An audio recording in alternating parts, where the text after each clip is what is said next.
लोगों की सरकार बनी सरकार छीन ली इन्होंने। ये हम लोगों से बहुत होशियार लोग हैं।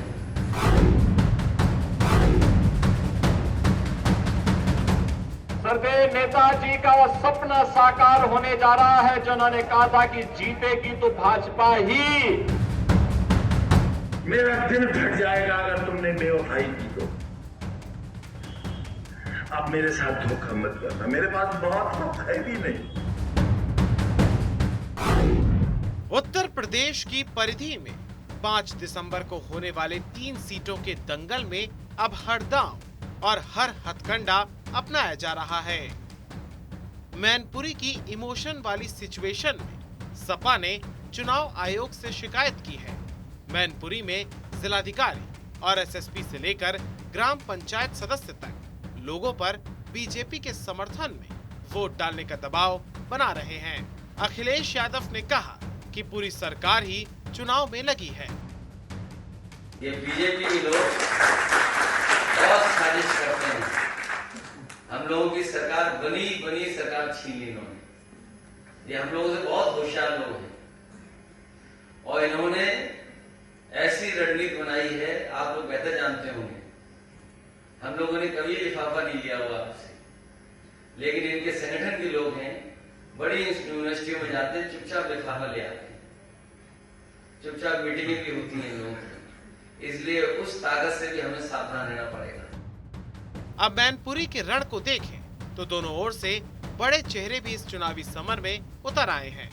सपा की ओर से जहां पूरा यादव परिवार प्रचार में जुटा है, तो वहीं बीजेपी के तमाम बड़े चेहरे भी प्रचार में कूद पड़े हैं। इसी कड़ी में मैनपुरी पहुंचे सीएम योगी ने भी साथ दिया निशाना।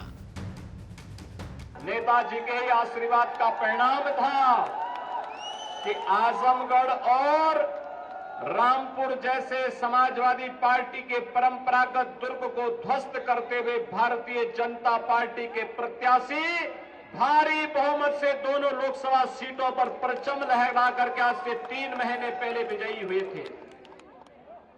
और इसलिए एक बार फिर से सरदेव नेताजी का वह सपना साकार होने जा रहा है जो उन्होंने कहा था कि जीतेगी तो भाजपा ही।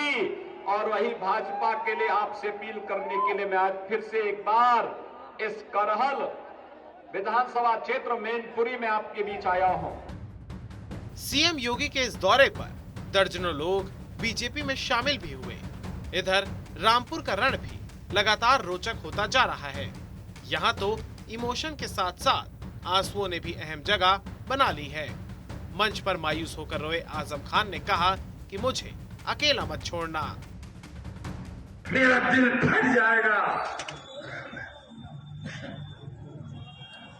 मेरा दिल फट जाएगा अगर तुमने बेवफाई की तो। अब मेरे साथ धोखा मत करना, मेरे पास बहुत वक्त है भी नहीं। मत करना धोखा मेरे साथ। लोकसभा चुनाव में कमल खिला चुकी बीजेपी रामपुर के इस चुनाव में भी इतिहास बदलने का दावा कर रही है। रामपुर पहुंचे केशव प्रसाद मौर्य का दावा है कि हवा बदल गई है। हार की संभावना देख करके जब समाजवादी पार्टी बौखलाती है तो इस प्रकार के गैर जिम्मेदाराना बयान देती है। और जब उन्होंने वहाँ पे लोगों को सताया है, लोगों को उत्पीड़ित किया है, परेशान किया है, आज समाजवादी पार्टी का जो बरसों बरस तक साथ देने वाले विशेष तौर से मुस्लिम समुदाय के लोग भारतीय जनता पार्टी की सदस्यता ग्रहण कर रहे हैं, तो यह संदेश है कि चाहे मैनपुरी हो, चाहे खतौली हो, चाहे रामपुर हो, तीनों उपचुनाव में आज हमें हर वर्ग का भरपूर समर्थन मिल रहा है।